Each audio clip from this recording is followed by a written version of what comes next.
So I'm framing a new window in a tiny house. It's in the loft.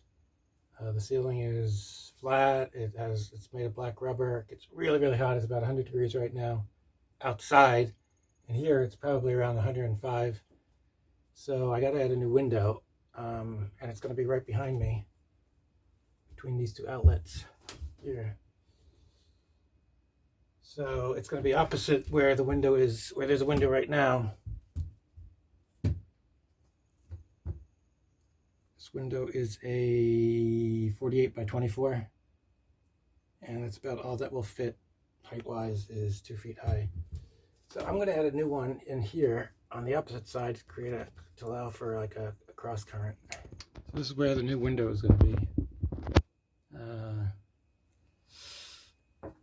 Basically, I've added the king studs on the side here.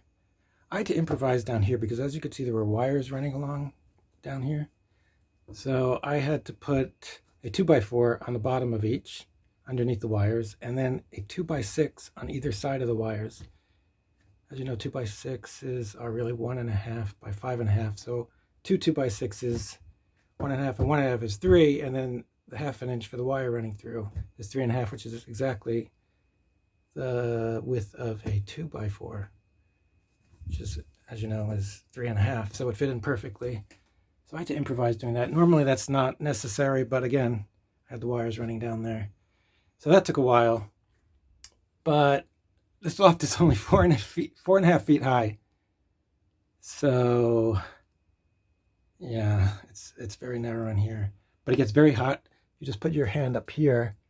There's no shade outside shading the house, so it gets really, really hot. Right now, I say it's about 105 in here. So there's no cross current because there's just one window, and that does no good. So I'm going to open up a new window here. I prepped this yesterday. I cut these 3 studs here so I can just rip them out today. Right now, I'm going to show you is I'm going to rip out these 3 studs. I'm going to add jack studs on the inside of the king studs to hold up the header, right, which will support the roof when these 3 studs are cut out. And then I just add the sill here. Again, all down here is just improvised because of the wires. Normally you don't have to worry about that. If it was just the normal framing, it would be pretty straightforward, simple job. But anyway, here we go. By the way, I used a circular saw to cut these studs. It doesn't go all the way through the 3.5 inch width, but I finish it with multi-tool, oscillating multi-tool.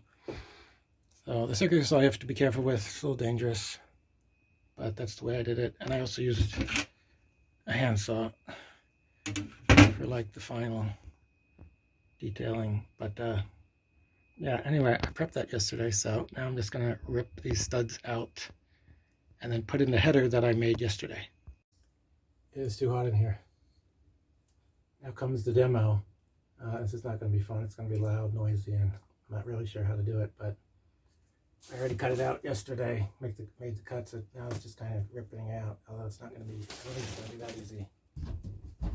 This stud.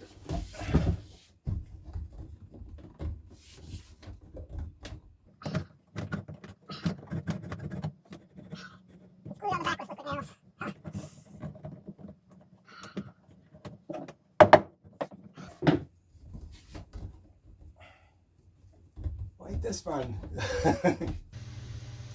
There's like some nails here that were driven in from the outside. It's preventing me from pulling this thing off, even though I've cut it down here and up here. So I'm going to need to take the oscillating multi-tool and use the metal blade to cut the nails here that are holding this stud in place.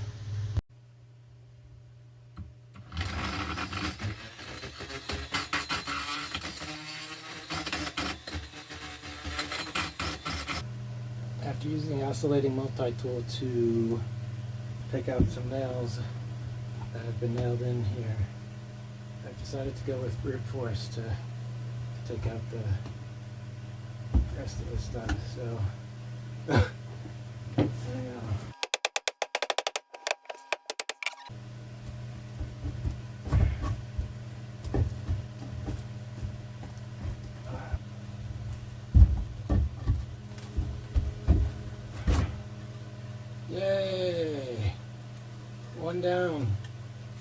2 to go. Time to come off. Don't. Oh!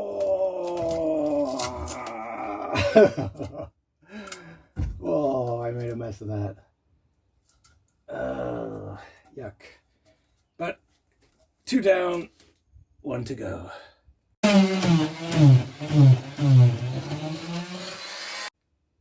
Now with the nails out that went in through here, it's time for my favorite part, the brute force method. All right, the light suddenly went out. I was getting a little too aggressive. And as I was hammering this thing off, well, it turns out it's connected to the beam that holds the light bulb, the sensitive light bulb, and the light went out. And the base broke. So I have no light in the loft and it's getting dark. I better hurry up. We got to get the stud out so I can get the header in, the jack studs, and the sill. I got all the nails from behind, so now back to brute force, and we're going to take this sucker off.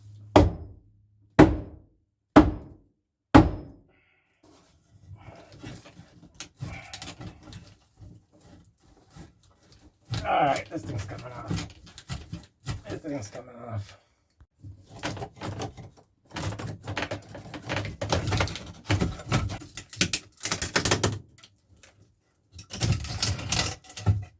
Alright. 3 of 3 down. So apparently I didn't just break the $1 light bulb, I replaced it.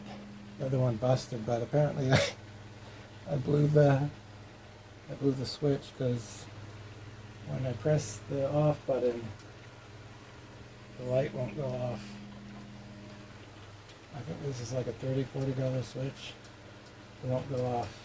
Which means it's not operating as a switch, it's just letting the electricity go straight through. I'll have to get a new one. Okay, so I made this massive header yesterday. I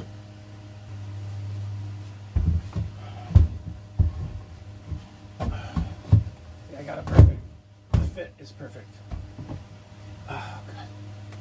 Anyway, I just lifted the header into place. You put it between the king studs, right? It'll support these cutout studs. I'm going to screw in here and here to secure it in place until I put the jack studs. Now the header is supported by the jack studs. The jack studs are going to come here. There's going to be one here and one here. And this will be the real support for the header. Are the jack studs that are on the inside of the king studs. This one and this one. The jack studs support the header.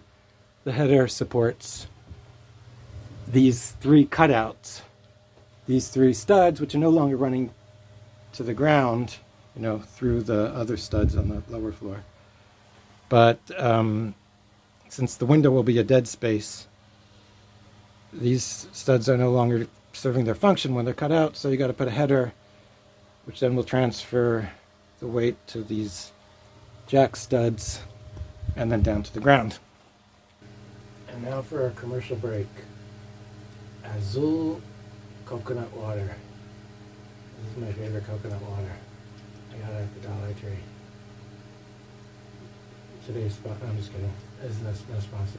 It's got coconut water from Thailand with little pieces in it. I had it in the freezer so it's ice cold. Get yourself a can. Okay, I just cut out this header.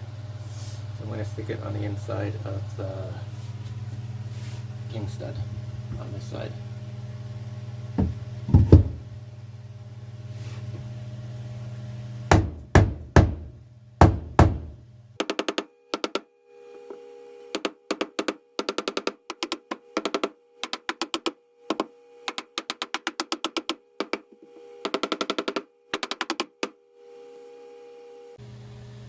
So now I'm going to screw in the jack stud into the king stud,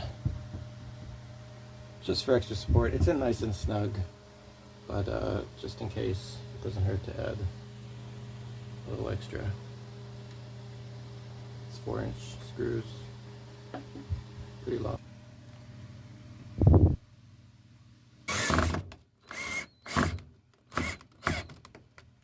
So I put the left jack stud in, and I didn't show it, but it's the same thing. I put the right jack stud in here. So now the two jack studs on the insides of the king studs. This king stud. The king stud. So now the two jack studs are in, and I cut 2x4 the length of the sill from here to here, and now I'm just basically hammering using a mallet to get it in place. Not terribly exciting or complicated, so that's where I am, and I'll have the sill in place in a few minutes, and then we're basically done. So I finished malleting in the sill. It's all framed out and ready to go, and then we'll get a cross current and some more light and a view. So okay, so that's the window frame. It's in. I'm pleased, mostly excited that I'm gonna have a window on this side of the loft to get some more air and light.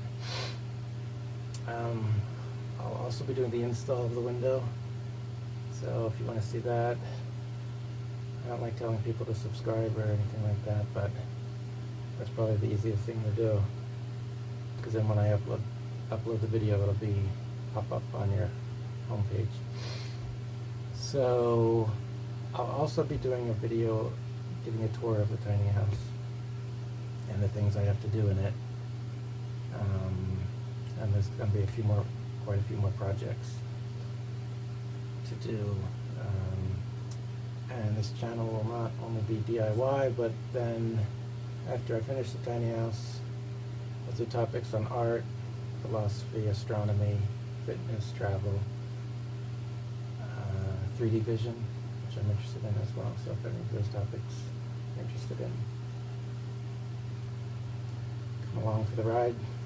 Till then, thanks for watching.